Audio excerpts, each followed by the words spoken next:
Welcome to Home Again Community Management Tips and Hints for Community Living. I am Michelle Kenny. Our Home Again tips for January are: know your responsibility and your association's responsibility when it comes to ice and snow removal, and can your association limit or not allow rental units in your community? Please note that I am not an attorney and I am not providing legal advice. These are just tips to help homeowners navigate everyday life in a community association. First, let's discuss ice and snow removal.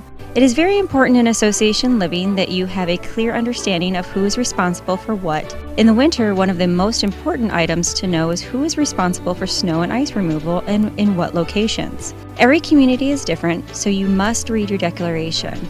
And if you find it to be unclear, you should reach out to your association manager for clarification. To add to the confusion, the village or city may be responsible for some locations within your community, and you may be responsible for more than you think. If you have not served on a board, you may be surprised that most snow removal contracts require 2 inches of snow or more before the contractor will remove the snow. Also, the contract may or may not include salting after snow removal. This is important to know so your expectations regarding snow removal are not out of line with the actual contract in place. Lastly, I wanted to discuss the matter of limiting or not allowing rental units in associations.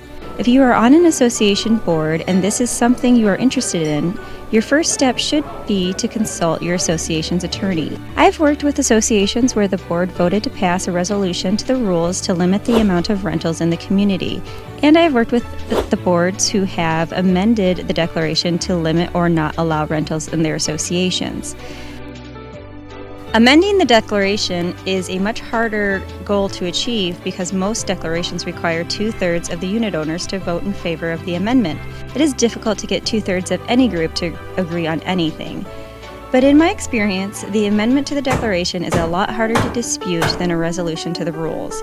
A resolution only requires a board vote, whereas an amendment in this scenario would require a vote from the homeowners. Well, that is it for today. Please tune in next month for more tips and hints for community living.